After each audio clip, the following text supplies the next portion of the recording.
So మన sequence series PYQ క్వశ్చన్స్లో continuation. Next ఈ question alpha beta roots of the equation and P not equal to 0 అన్నాడు. PQR constitute terms of non constant GP. So constitute terms of GP అన్నాడు. So non constant అంటే common ratio is not equal to 1. So then the value ఇచ్చాడు alpha minus beta whole square కావాలి. So alpha beta roots of that equation అన్నాడు. So ఇక్కడ ఈ ఈక్వేషన్లో PQR ఏమన్నాడు, PQR is GP అన్నాడు. So అందులో P అనేది వరుసగా PQR GP అయితే P అనేది A అనుకుంటే అప్పుడు Q అనేది ఏం కావాలి, కామన్ రేషియో R పెట్టి మల్టిప్లికేషన్ చేస్తే వస్తుంది. సో నెక్స్ట్ టైం దాన్ని మళ్ళీ R పెట్టి మల్టిప్లికేషన్ చేస్తే వస్తుంది. కాబట్టి జీపీలో సో P దాన్ని మనం A అనుకుంటే దీన్ని AR అనుకుందాం, దీన్ని AR స్క్వేర్. క్యాపిటల్ లెటర్స్ తీసుకోవడానికి రీజన్ ఏంటంటే సో ఇది ఏ కాదు ఆల్ఫా, ఇది సో ఇక్కడ కూడా ఆల్ఫా. సో స్మాల్ లెటర్స్ అయినా తీసుకోవచ్చు, ఏం కాదు. అంటే జనరల్గా ఆల్రెడీ స్మాల్ లెటర్స్ ఆల్రెడీ క్వశ్చన్లో ఉంటే మనం వేరే క్యాపిటల్ లెటర్స్ తీసుకుంటాం. సో ఇక్కడ ఎలా తీసుకునే ఏం కాదు. సో PQRలో తెలుసు. సో ఇచ్చిన ఈక్వేషన్లో ఇచ్చిన క్వాడ్రాటిక్ ఈక్వేషన్లో PQR ప్లేస్లు రాసేస్తే సో ఈ కంప్లీట్గా ఈక్వేషన్ ఏ కామన్ వచ్చేస్తుంది. అప్పుడు మీకు ఈక్వేషన్ ఇలా వస్తుంది. ఇప్పుడు దీని రూట్స్ ఆల్ఫా అండ్ బీటా అన్నాడు కాబట్టి దీని నుంచి మనకి sum of the roots product of roots తెలుస్తుంది. సమ్ ఆఫ్ ది రూట్స్ అంటే ఏంటి, sum of the roots equal to minus of X coefficient that is minus R by X square coefficient 1. అలాగే product of the roots constant term ఏంటి minus R square by X square coefficient. So ఇంకో condition ఇచ్చాడు 1 by alpha plus 1 by beta ఇక్కడ 3/4 అనేది ఇచ్చాడు. కాబట్టి LCM చేసేస్తే alpha plus beta by alpha beta. Already alpha plus beta alpha beta ఏంటో తెలుసు. ఇక్కడ సబ్స్టిట్యూట్ చేసేస్తే మీకు క్యాన్సిల్ అయిపోయి ఆర్ వాల్యూ ఏమొస్తుంది 4/3 వస్తుంది. 1/r 3/4 అయితే ఆర్ వాల్యూ 4/3 వస్తుంది. సో మనకి అడిగింది alpha minus beta whole square కాబట్టి so alpha minus beta whole square అంటే ఏంటి, alpha plus beta whole square minus 4 alpha beta. So alpha plus beta అంటే మనకి తెలుసు minus R and alpha into beta కూడా తెలుసు. సబ్స్టిట్యూట్ చేసేస్తే మీకు ఆర్లో రిలేషన్ వచ్చేస్తుంది. సో నెక్స్ట్ ఆర్ వాల్యూ అనేది మీకు ఆల్రెడీ 4/9 తెలుసు కాబట్టి సో ఇది ఏమొస్తుంది 5r స్క్వేర్ వస్తుంది. సో ఆర్ వాల్యూ ఆల్రెడీ తెలుసు కాబట్టి అంతా 4/9 సబ్స్టిట్యూట్ చేసేస్తే మీకు ఆన్సర్ వచ్చేస్తుంది. సింపుల్ క్వశ్చనే. అంటే ఇప్పటివరకు మనం చాలా క్వశ్చన్స్ వేసాం కాబట్టి సో మీరు ఏం చేస్తారంటే క్వశ్చన్ని మీరు ఓన్గా ట్రై చేసుకోండి. ఇంకా చాలా చేసాం కాబట్టి రాకపోతే అప్పుడు సొల్యూషన్ ప్లే చేసి చూడండి. సో లేదంటే ఇంకా చాలా టైంకి సరిపోవట్లేదు అనుకుంటే మీరు జస్ట్ సొల్యూషన్ చూసేసుకుంటే అర్థమైతే స్కిప్ చేసేసేయండి, నెక్స్ట్ ప్రాబ్లంకి వెళ్ళిపోండి. అర్థం కాకపోతే అప్పుడు మీరు ఏం చేస్తారు, వీడియో ప్లే చేసుకుని చూడండి. సో ఓన్కి చేయగలిగితే అంటే ఆల్రెడీ తెలిసిన కాన్సెప్ట్ చాలాసార్లు రిపీటెడ్గా వచ్చినాయి ఉంటాయి, ఏదో ఒక చిన్న దగ్గర ట్విస్ట్ ఉంటుంది. సో అన్నీ మీకు బాగా అలవాటు అవడం కోసం నేను అన్ని క్వశ్చన్స్ చెప్తున్నాను. సో ఎక్కువ క్వశ్చన్స్ చాలా చెప్పాను కాబట్టి మీరు సెల్ఫ్గా ప్రాక్టీస్ చేయడం అనేది బెస్ట్. సో లేదు అంటే ఇంకా తక్కువ టైంలో చేయాలంటే సొల్యూషన్ చూసేసుకోండి. అర్థమైతే ఓకే, అర్థం కాకపోతే వీడియో ప్లే చేసుకోండి. సో నెక్స్ట్ ఇక్కడ ఫస్ట్ 3 టర్మ్స్ 2PQ అన్నాడు. So Q is not equal to 2 అని ఇచ్చాడు of GP respectively 7th, 8th and 13th term. First 3 terms of జీపీలో ఫస్ట్ 3 టర్మ్స్ ఇవి. సో జీపీలో ఫస్ట్ 3 టర్మ్స్ ఇవి బి రెస్పెక్టివ్లీ అదేమవుతుందంటే 7th and 8th and 13th term of AP. So అందులో first term ఇక్కడ 7th term అవుతుంది, అక్కడ second term ఇక్కడ ఏపీలో 8th టర్మ్ అవుతుంది, జీపీలో 3rd టర్మ్, ఏపీలో 13th టర్మ్ అవుతుంది. క్వశ్చన్ క్లియర్గా అర్థం చేసుకోండి. ఈ 5th term of GP is equal to nth term of AP అన్నాడు. అంటే ఇప్పుడు మనకి సీక్వెన్స్ నుంచి జీపీ నుంచి 5th టర్మ్ కనుక్కోండి, ఏపీ నుంచి nth టర్మ్ కనుక్కోండి, రెండింటిని ఈక్వేట్ చేసేస్తే మీకు n వాల్యూ వస్తుంది. సరే ఇక్కడ మనకి 2p ఏమన్నాడు, 2PQ అన్న టర్మ్స్ ఏమన్నాడు జీపీలో ఉన్నాయి అన్నాడు కదా. సో కామన్ రేషియో R అనుకుంటే అప్పుడు ఈ సీక్వెన్స్ ఎలా మారిపోతుంది, ఫస్ట్ టర్మ్ 2, సెకండ్ టర్మ్ ఏంటి P ఎలా వస్తుంది, ఫస్ట్ టర్మ్ని కామన్ రేషియో పెట్టి మల్టిప్లికేషన్ చేస్తే వస్తుంది. అలాగే నెక్స్ట్ టర్మ్ ఎలా వస్తుంది, దాన్ని కామన్ రేషియో పెట్టి ప్రీవియస్ టర్మ్ కామన్ రేషియో పెట్టి మల్టిప్లికేషన్ చేస్తే వస్తుంది. కాబట్టి ఇదేంటి సెకండ్ టర్మ్ ఏంటి P, థర్డ్ టర్మ్ ఏంటి Q. సో PQ వాల్యూస్ వచ్చేసినాయి. సో దీనివల్ల ఏంటంటే ఇంతకుముందు 2 అన్నోన్స్ ఉన్నాయి, ఇప్పుడు ఏమైంది ఒకే అన్నోన్ ఉంది 2R 2R square. Only R is the unknown. So ఇప్పుడు ఈ 2R 2R స్క్వేర్ జీపీలో అయితేనేమో జీపీలో ఏంటి first, second, third term GP అయితే ఏపీలోకి వచ్చేసరికి ఇదేంటి 7th term. 7th 8th 13th term. So ఏపీలో వచ్చేసరికి ఓకే. జీపీలో కాబట్టి రెండు కాన్స్టిట్యూటివ్ టర్మ్స్ కాబట్టి కామన్ రేషియో ఏమవుతుంది 6 అవుతుంది. అలాగే 7th and 8th టర్మ్ ఏంటి కాన్స్టిట్యూటివ్ టర్మ్సే కదా, మరి difference of the constitutive terms ఏమవుతుంది కామన్ డిఫరెన్స్ అవుతుందా లేదా, కాబట్టి దీని నుంచి మన కామన్ డిఫరెన్స్ ఏమవుతుంది, so 8th term minus 7th term. So 8th term అంటే ఏంటి పి, 7th టర్మ్ అంటే ఏంటి 2, లేదంటే ఇక పి అంటే ఏంటి 2r. సో పి అంటే ఏంటి 2r కదా, 2r మైనస్ 2, పి అంటే ఏంటి 2r minus 2. So common difference వచ్చేసింది. మరి 13th టర్మ్ ఏంటి, 13th టర్మ్ ఏంటి ఇక్కడ క్యూఏ కదా, సో క్యూ ఏంటి 2r స్క్వేరే కదా. సో 13th టర్మ్ అంటే సో మనకి ఆల్రెడీ 8th టర్మ్ తెలుసు, సో లేదంటే 7th టర్మ్ తెలుసు. సో 7th టర్మ్కి కామన్ డిఫరెన్స్ యాడ్ చేసుకుని వెళ్తే నెక్స్ట్ టర్మ్ వస్తుంది. సో 13th టర్మ్ అంటే డి ఎన్నిసార్లు యాడ్ చేయాలి, డి ఎన్ని టైమ్స్ యాడ్ చేయాలి, 6d యాడ్ చేస్తే సరిపోతుంది అవునా. సో 1d యాడ్ చేస్తే 7th టర్మ్కి 1d యాడ్ చేస్తే 8th 2ds యాడ్ చేస్తే ఏమవుతుంది 9th 3ds యాడ్ చేస్తే 10th టర్మ్ వస్తుంది. అలాగే 13th టర్మ్ అంటే ఏంటి కామన్ డిఫరెన్స్ 6 టైమ్స్ యాడ్ చేస్తే సరిపోతుంది. సో ఈక్వల్ టు ఏంటి 2r square, equal to 2r square. మరి కామన్ డిఫరెన్స్ అంటే ఏంటి, ఇక్కడ common difference 2 + 6 into common difference ఏంటి p minus 2 equal to 2r square. అయినాక అన్నోన్స్ ఇంకా ఉన్నాయి. సో p అంటే ఏం రాయొచ్చు, p అంటే ఏంటి 2r కదా, p ప్లస్లో మనం 2r రాసేయచ్చు. అప్పుడు మీకు ఏమొస్తుంది 6 2r minus 2 equal to 2r square వస్తుంది. ఇప్పుడు దీన్ని సింప్లిఫై చేస్తే క్వాడ్రాటిక్ ఈక్వేషన్ వస్తుంది.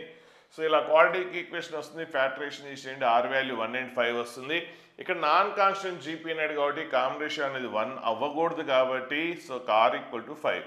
సో ఆర్ వాల్యూ ఇందులో సబ్స్టిట్యూట్ చేస్తే పీ వాల్యూ 10, నెక్స్ట్ ఇక్కడ 2 × 5 స్క్వేర్ ఎంత 50 వస్తుంది. సో క్యూ వాల్యూ ఎంత 50, పీక్యూ వాల్యూస్ వచ్చేసినాయి. సో పీ వాల్యూ తెలిసిందంటే కామన్ డిఫరెన్స్ తెలిసినట్టే కదా, ఎందుకంటే p - 2. సో p వాల్యూ ఎంత 10, 10 - 2 ఎంత, p value is 8. So p value వచ్చేసింది. కామన్ డిఫరెన్స్ కూడా కనుక్కోవచ్చు. కామన్ డిఫరెన్స్ ఏంటి, సో కామన్ డిఫరెన్స్ వచ్చేసింది, కామన్ రేషియో కనుక్కోవచ్చు. సో కామన్ డిఫరెన్స్ ఇక్కడ రాసేసారనుకోండి 2r మైనస్, సో అంటే నెక్స్ట్ స్టెప్లో అక్కడ రాదు. సో ఇక్కడ ఏంటి d అనేది 8 రాసేస్తే దీని నుంచి మీకు r వాల్యూ కామన్ రేషియో కూడా వచ్చేస్తుంది. ఇప్పుడు మనకి 5th టర్మ్ ఆఫ్ జీపీ అన్నాడు, 5th టర్మ్ ఆఫ్ జీపీ అన్నాడు is equal to nth term of AP is equal to nth term of ఈ. సరే ఏపీలో nth టర్మ్ ఏమవుతుంది, సో ఏపీలో nth టర్మ్ కావాలంటే కామన్ డిఫరెన్స్ కావాలి. సో కామన్ డిఫరెన్స్ వచ్చేసింది, ఇంకేం కావాలి ఫస్ట్ టర్మ్ కావాలి, ఫస్ట్ టర్మ్ కావాలి. కానీ మనకి ఏం తెలుసు ఇక్కడ ఏపీలో ఇది 7th టర్మ్ తెలుసు. సో 7th టర్మ్ ఏంటి a + 6d ఈక్వల్ టు ఎంత 2. సో ఇందులో డి వాల్యూ సబ్స్టిట్యూట్ చేసేయండి, అప్పుడు ఏ వాల్యూ వచ్చేస్తుంది. సో ఏ వాల్యూ ఇందులో సబ్స్టిట్యూట్ చేసేస్తే so 2 minus, so A equal to ఏమొస్తుంది 2 - 6d. So common difference substitute చేసేసేయండి, ఏ వాల్యూ వచ్చింది. సో ఏ వాల్యూ కామన్ డిఫరెన్స్ తెలుసు కాబట్టి ఇప్పుడు ఏ టర్మ్ అంటే ఆ టర్మ్ కనుక్కోవచ్చు. అలాగే జీపీలో 5th టర్మ్ అంటే ఏంటి first term into so r⁴ 5th term అంటే. సో ఏ అంటే ఏంటి ఇక్కడ ఫస్ట్ టర్మ్, జీపీలో ఫస్ట్ టర్మ్ ఏంటి 2. సో కామన్ రేషియో కూడా r వాల్యూ వచ్చేసింది. సో r వాల్యూ సబ్స్టిట్యూట్ చేసేసేయండి. సో అలాగే ఇక్కడ nth టర్మ్ అంటే a + n - 1 × d, A value తెలుసు డి వాల్యూ తెలుసు అన్నీ తెలుసు. ఇక్కడ అన్నోన్ ఒకటి n ఒకటే ఉంది. సో ఇక్కడ మీకు n వాల్యూ వస్తుంది. కొద్దిగా క్యాలిక్యులేషన్ ఎక్కువ ఉండొచ్చు, కొద్దిగా ఎక్కడ టైం కూడా వేస్టేజ్ అయ్యే స్కోప్ ఉంది. కరెక్ట్గా మీరు పాయింట్స్ లింక్ చేసుకోకుండా పోతే టైం కూడా వేస్ట్ అయ్యే ఛాన్స్ ఉంది. జాగ్రత్తగా చేయండి. ఇలాంటి క్వశ్చన్ మళ్ళీ ఒకసారి ప్రాక్టీస్ చేస్తే బెస్ట్. సో నెక్స్ట్ ఇలాంటి క్వశ్చన్స్ ఇట్లా సేమ్ క్వశ్చన్ 2-3 సార్లు వచ్చినట్టుంది. సో సొల్యూషన్ చూసేసుకోండి. ఇలాంటి చేసాం కాబట్టి ఆల్రెడీ సేమ్ క్వశ్చన్ చేసినట్టున్నాం, ఇలాగే ఉన్నట్టుంది, కొద్ది నెంబర్స్ చేంజ్ ఉన్నట్టు. సో మీరు ఓన్గా ట్రై చేయండి, రాకపోతే సొల్యూషన్ చూసుకోండి. సో నెక్స్ట్ ఈ question a1 > 0, a2 a3 a4 5 terms of GP ఇచ్చాడు, a2 + a4 రిలేషన్ ఇచ్చాడు a2 a4 a3కి, అండ్ ఇంకొక రిలేషన్ కూడా ఇచ్చాడు. సో ఈ వాల్యూస్ కనుక్కోవాలి. ఓకే, పెద్ద కష్టమేం కాదు. సో ఏపీలో అన్నాడు కాబట్టి ఫస్ట్ టర్మ్ ఏ అనుకోండి, first term common ratio r అనుకోండి. ఇప్పుడు a2 అంటే సెకండ్ టర్మ్ కాబట్టి ఏమొస్తుంది, a2 అంటే a × r అవుతుంది. సో ఇక్కడ ఈ కండిషన్ ఇచ్చాడు. సో 3 × a2 అంటే second term a × r, a3 అంటే ar², 4th టర్మ్ అంటే ar³. సో ఏ కామన్ తీసి క్యాన్సిల్ చేసేస్తే మీకు rలో ఒక రిలేషన్ వస్తుంది. ఇంకొక కండిషన్ కూడా ఇచ్చాడు, దీన్ని కూడా వాడుకుంటే సో 3 × సో ఈ కండిషన్ ఆల్రెడీ వాడేసాం. సో ఈ కండిషన్ ఏంటి, A2 plus A4 equal to ఇది. సో A2 అంటే సెకండ్ టర్మ్, A4 అంటే థర్డ్ టర్మ్, A3 అంటే థర్డ్ టర్మ్.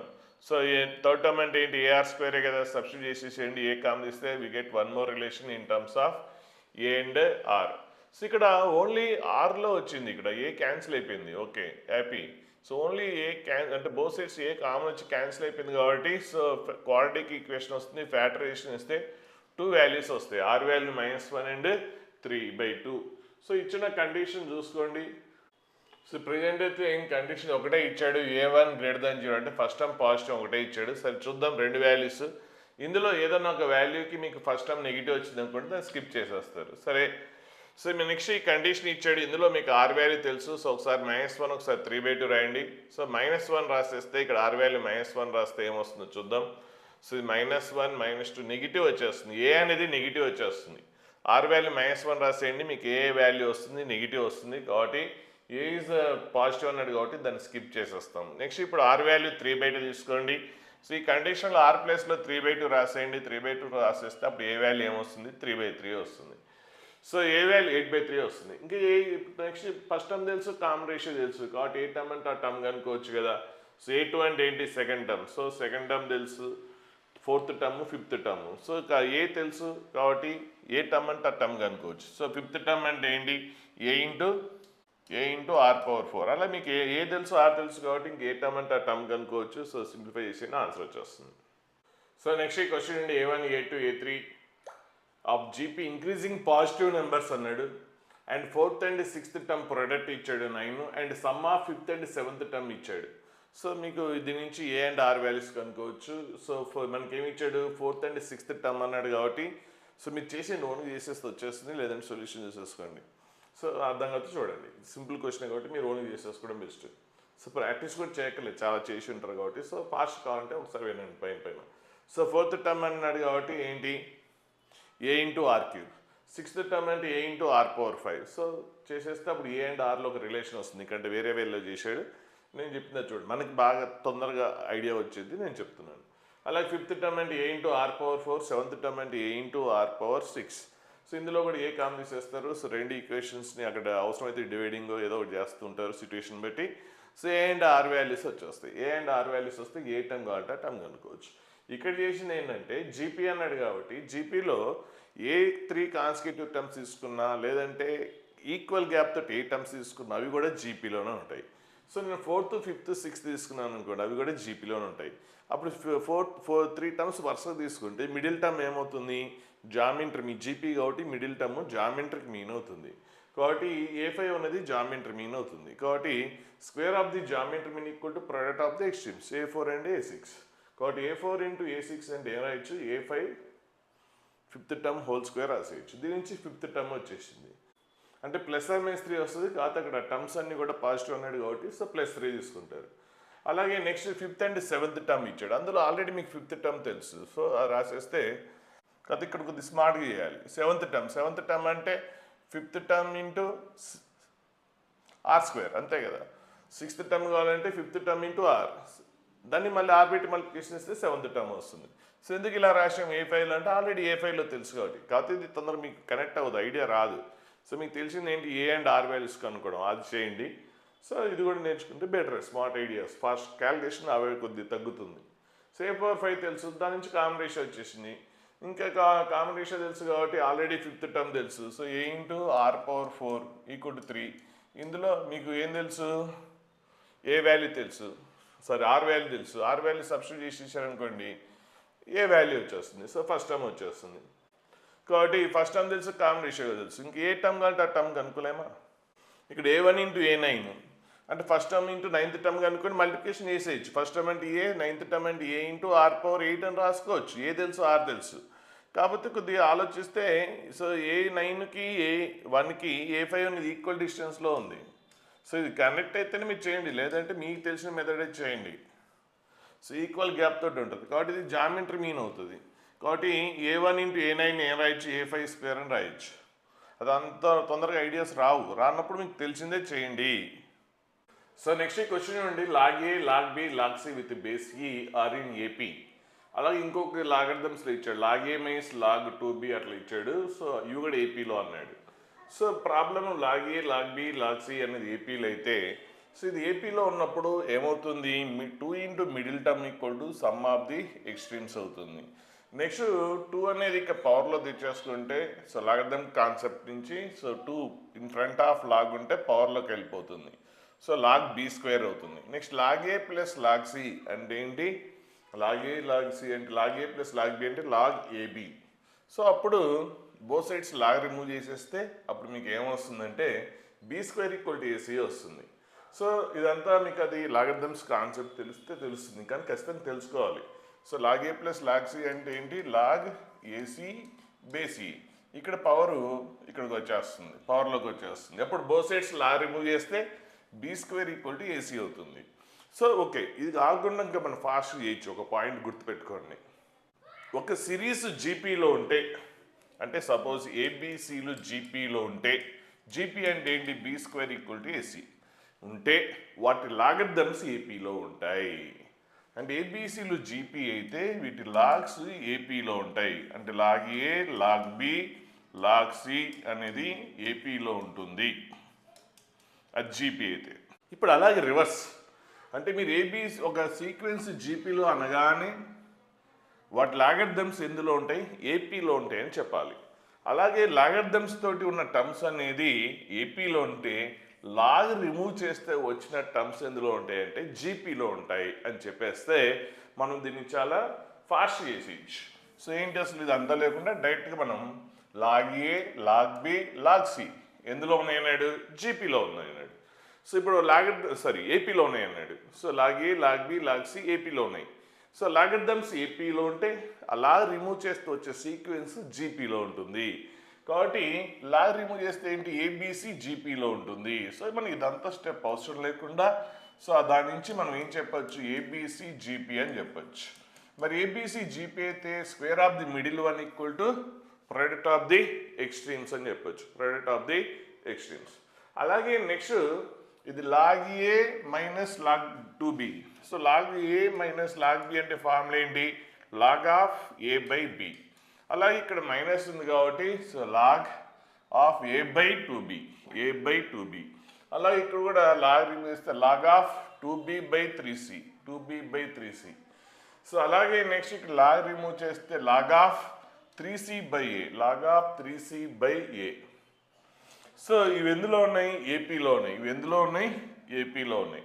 సో లాగర్థమ్స్ ఏపీలో ఉంటే, సో విత్ లాగర్థమ్స్ తోటి ఏపీలో ఉంటే ఇప్పుడు లాగ్ రిమూవ్ చేస్తే వచ్చే సీక్వెన్స్ ఎందులో ఉంటుంది, జీపీలో ఉంటుంది. అంటే సో ఈ రౌండ్ చేసిన టర్మ్స్ ఎందులో ఉంటాయి, జీపీలో ఉంటాయి. ఈ రౌండ్ చేసిన టర్మ్స్ జీపీలో ఉంటాయి. మరి రౌండ్ చేసిన టర్మ్స్ జీపీలో ఉంటే లాగ్ రిమూవ్ చేస్తే వచ్చే సీక్వెన్స్ జీపీలో ఉంటుంది. మరి జీపీలో ఉంటే అప్పుడు square of the middle one equal to product of the extremes అవ్వాలి కదా. So square of the 2b by 3c whole square equal to product of the extremes a by 2b into 3c by a. So A cancel. So అప్పుడు ఏమొస్తుంది మీకు 3c by 2b వస్తుంది. So ఇటు వచ్చేసింది అనుకోండి, ఇక్కడ ఆల్రెడీ రివర్స్ అవుతుంది, left side వస్తే రివర్స్ అవుతుంది. అంటే అప్పుడు ఏమొస్తుంది 2b బై 3c. ఆల్రెడీ ఇక్కడ లెఫ్ట్ సైడ్ ఏముంది 2b by 3c whole square ఉంది. సో రైట్ సైడ్ ఏముంటుంది 1 ఉంటుంది. ఇప్పుడు ఏమవుతుంది, ఇది 2b by 3c whole cube అవుతుంది. 2b by 3c whole cube equal to 1. అంటే దాని నుంచి 2b by 3c equal to ఎంత, 1. దీని నుంచి మనం ఏం చెప్పచ్చు, 2b by 3c equal to 1. So 2/3 అనేది రైట్ సైడ్ తీసుకెళ్ళిపోతే అప్పుడు b by c equal to ఏమొస్తుంది, 3/2 వస్తుంది. b by c equal to 3/2 వస్తుంది. సో దీని నుంచి మనం c ఈక్వల్ టు ఏం చెప్పచ్చు, c equal to 3/2 left side వస్తే రివర్స్ అవుతుంది, 2/3 ఇంటూ b అవుతుంది. ఆల్రెడీ ఇచ్చిన ఒక కండిషన్ తెలుసు మనకి, b square equal to AC అని, అందులో ఇచ్చేసుకోండి. So b square equal to AC. So b square అంటే b స్క్వేర్, a అంటే a, c అంటే ఏం రాయొచ్చు, c అంటే 2b/3 అని రాయొచ్చు. అప్పుడు బోత్ సైడ్స్ బీబీ క్యాన్సిల్ అయితే, బోత్ సైడ్స్ ఇక్కడ సాల్వ్ చేయట్లేదు అంటే సొల్యూషన్స్ కాదు కనుక్కునేది, కాబట్టి క్యాన్సిల్ చేసేయచ్చు. సో ఇప్పుడు ఏమొస్తుంది, b ఈక్వల్ టు ఏమొస్తుంది 2a/3 వస్తుంది. సో లేదంటే బీని రైట్ సైడ్ తీసుకెళ్ళండి, 2/3ని లెఫ్ట్ సైడ్ తీసుకొస్తే a/b = 3/2 వస్తుంది. సో a/b తెలుసు, b/d తెలుసు. దీని నుంచి రేషియో ఎలా రాయాలి? సో ఈ రెండింటి నుంచి ఇప్పుడు a/b/c అడుగుతున్నాడు, ఎలా రాయాలి? సో మీకు a/b తెలుసు, a/b = ఎంత? 3:2. అలాగే b/c తెలుసు, b/c తెలుసు. ఏంటి? b/c = సో అది కూడా 3/2 కాబట్టి అది కూడా 3:2. ఇప్పుడు నాకు a/b/c కావాలి. a/b/c కావాలంటే ఈ రెండింటి నుంచి మనం a/b/c ఆన్సర్ ఎలా చెప్పాలి అన్నది చాలామంది కొంతమంది ఇబ్బంది పడుతుంటారు. సో ఇప్పుడు మనకి a/b తెలుసు, b/c తెలుసు, ఎలా రాయాలి అంటే సో ఏదైతే మధ్యలో ఉన్నాయో ఇక్కడ కామన్గా ఉంది. సో ఇక్కడ కూడా మధ్యలో ఉన్న టర్మ్స్ కామన్గా ఉండే విధంగా చూసుకోండి. అంటే ఇక్కడ మధ్యలో టర్మ్స్ బి ఉంది, ఇక్కడ 2, 3 ఉంది, సేమ్ ఉండే విధంగా చూసుకోండి. రెండు సేమ్ నెంబర్స్ రావాలంటే ఎలా వస్తుంది? సో ఇది లైన్ని మీరు 3/2 మల్టిప్లికేషన్ వేస్తే 3 × 2 6 అవుతుంది. ఈ లైన్ని 2/2 మల్టిప్లికేషన్ వేస్తే అప్పుడు వస్తుంది. చూడండి మీకు ఏమొస్తుంది? a/b. సో 3/2 మల్టిప్లికేషన్ చేశారు, 3/2 మల్టిప్లికేషన్ వేస్తే ఏమొస్తుంది? 9:6. అంతేనా? 3/2 మొత్తం రేషియో మొత్తాన్ని మల్టిప్లికేషన్ చేయాలి, ఓన్లీ 2ని కాదు. సో 3:2. 3:2ని మనం ఏం రాయొచ్చు? 3:2 అన్నా దీన్ని 3/2 మల్టిప్లికేషన్ వేస్తే 9:6 అన్న ఒకటే కదా. సో 9:6 అవుతుంది. అలాగే దీన్ని 2/2 మల్టిప్లికేషన్ వేస్తే అదేమొస్తుంది? 6:3 వస్తుంది. 6:3 సారీ 2 × 2 ఎంత? 4. 6:4 వస్తుంది. ఇప్పుడు చూడండి మధ్యలో సేమ్ వచ్చేసినాయి కదా. కాబట్టి ఇప్పుడు మనం ఏం చెప్పచ్చు? a/b/c = 9:6:4. 9:6:4. సో మధ్యలో ఏదైతే ఉందో దాన్ని ఈక్వల్ వచ్చే విధంగా చూసుకోండి. ఇక్కడ a/b, ఇక్కడ b/c. ఇక్కడ రెండింటిలో మధ్యలో మిడిల్లో b సేమ్ ఉంది కాబట్టి అక్కడ కూడా మిడిల్లో సేమ్ వచ్చే విధంగా. సో ఇక్కడ 2 ఉంది, 3 ఉంది అంటే దీన్ని 3/2 మల్టిప్లికేషన్ చేయండి. ఓన్లీ 2నే మల్టిప్లికేషన్ చేయకుండా ఎంటైర్ రేషియోని బట్టి మల్టిప్లికేషన్ చేస్తే 9:6 వస్తుంది. ఇది 6:4 అవుతుంది. కాబట్టి a/b అనేది మీకు 9:6 ఉండి b/c అనేది 6:4 అయితే అప్పుడు a/b/c మనం ఏం చెప్పేయచ్చు? సో a/b/c = ఏం చెప్పచ్చు? 9:6:4 అని చెప్పచ్చు. సో 9:6:4 అని చెప్పేయచ్చు. సో నెక్స్ట్ ఈ క్వశ్చన్ చూద్దాం. Some of the first 20 terms అని ఇచ్చాడు ఇట్లా 0.7, 0.77, 0.777 అని. సో ఇలాంటి క్వశ్చన్స్ కూడా కొద్దిగా ఇంపార్టెంట్. ఇక్కడ పాయింట్స్ ఉన్నాయి, డెసిమల్స్ ఉన్నాయి, డెసిమల్ లేకుండా కూడా ఉంటాయి క్వశ్చన్స్. సో మీకు ఆల్రెడీ సీక్వెన్స్ అండ్ సిరీస్ కాన్సెప్ట్స్లో చెప్పాను. సో ఈ PYQ క్వశ్చన్స్ కాకుండా ఓన్లీ సీక్వెన్స్ అండ్ సిరీస్ ఉంటుంది. సో అందులో మీకు 12th వీడియోలో 11th మినిట్ నుంచి చూడండి. ఈ టైప్ ఆఫ్ క్వశ్చన్స్ అంతా మీకు క్లారిటీ వస్తుంది, ఎలా చేయాలి అంటే డెసిమల్ లేకుండా అయితే ఎలా చేయాలి, విత్ డెసిమల్ తోటి ఎలా చేయాలి అనేది చూడండి. సో 12th వీడియోలో 11th మినిట్ నుంచి చూస్తే మీకు ఈ టైప్ ఆఫ్ క్వశ్చన్స్ అంతా క్లారిటీ వస్తుంది. సో అయినా కూడా ఒకసారి బ్రీఫ్గా ఫాస్ట్గా చెప్పేస్తాను. సో ఇక్కడ డెసిమల్స్ ఉంటే సో మీరు ఏం చేస్తారంటే అన్నిటినీ బై అంటే డెసిమల్ లేకుండా చేయడానికి ట్రై చేయండి. సో అన్నిటిని ఏం చేస్తుంటే 10 పెట్టి దీన్ని 10 పెట్టి దాన్ని అంటే 7.7ని 7/10, అలాగే 0.77ని 77/100 అలా రాసుకోవచ్చు. సో లేదంటే ముందే 9 పెట్టి మల్టిప్లికేషన్ చేసేయండి. సో అక్కడ వేరేలాగా ఫస్ట్ నేను ఎట్లా చెప్పానో అలా చెప్పి ఉంటాను, అది చూసుకోండి ఒకసారి. సో అన్నిట్లో 7 కామ్ తీసేస్తాం. ఫస్ట్ ఇక్కడ ఏ నెంబర్ ఉందో ఆ నెంబర్ కామ్ తీసేయండి. కామ్ తీసేసిన తర్వాత అన్నిటిని 9 పెట్టి మల్టిప్లికేషన్ చేయండి. సో ఇన్బ్యాలెన్స్ అవుతుంది. సో అన్నిటిని 9 పెట్టి మల్టిప్లికేషన్ చేశారు కాబట్టి బ్యాలెన్స్ చేయడానికి ఏం చేస్తాం? బై 9 చేసేస్తాం. ఇప్పుడు ఏమొస్తుంది అంటే 0.9. 0.9 అంటే ఏం రాయొచ్చు? 1 - 0.1. 0.99 అంటే ఏం రాయొచ్చు? 1 - 0.01. ఇదేంటి? 1 - 0.001. సో 1 అక్కడ వేరే మెథడ్లో చెప్పాను, కొద్దిగా అటు ఇటుగా ఉంటుంది. సో చూడండి, ఆ మెథడ్ కూడా చూడండి మీరు. సో ఈ టైప్ మొత్తం మీకు క్లారిటీ వస్తుంది. ఒకసారి ఆ వీడియో చూసుకోండి. మనకి ఎక్కువ టైం లేదు కాబట్టి ఇక్కడ నేను ఆల్రెడీ చెప్పిన క్వశ్చన్స్ మళ్ళీ చెప్తే టైం వేస్ట్ అవుతుంది. సో ఒకసారి చూసుకోండి. సో ఇప్పుడు తర్వాత ఏం చేస్తాం అంటే అన్నిట్లో ఫస్ట్ టర్మ్స్ రాసేస్తాం. ఫస్ట్ టర్మ్స్ ఏంటి? 1 1 1 1 1. ఇట్లా ఎన్ని టర్మ్స్ అన్నాడు? 20 టర్మ్స్ అన్నాడు. కాబట్టి ప్రతి బ్రాకెట్లో 1 అనేది 20 టైమ్స్ వస్తుంది కాబట్టి 1ని 20 టైమ్స్ యాడ్ చేస్తే 20 వస్తుంది. నెక్స్ట్ 0.1 ఏం రాయొచ్చు అంటే 1/10. 0.01ని 1/10². 0.001ని 1/10³. అలాగే లాస్ట్ వన్ని 1/10⁻20. సో మీకు అదే బెస్ట్ దీనికంటే అది చూసుకోండి. సో ఇప్పుడు ఇది జీపీలో ఉంది, జీపీలో ఉంది కాబట్టి సో ఫస్ట్ టర్మ్ ఏంటి 1/10, కామన్ రేషియో ఎంత 1/10. సో జీపీలో మీకు ఫస్ట్ టర్మ్ తెలుసు, కామన్ రేషియో తెలుసు కాబట్టి జీపీలో sum of the N terms formula apply చేస్తే సో మీకు ఇది వచ్చేస్తుంది, ఎల్సిఎం చేసి సింప్లిఫికేషన్ చేసేయండి, ఆన్సర్ వస్తుంది. సో డెసిమల్స్ లేకుండా కూడా 2 ఉన్నాయి, మీకు అది చూస్తే మొత్తం ఫుల్ క్లారిటీ వస్తుంది, ఇలాంటి క్వశ్చన్ మిస్ అవ్వకుండా ఉంటుంది మీకు. సో ఫైనల్గా సింప్లిఫికేషన్ చేస్తే ఈ ఆన్సర్ వస్తుంది.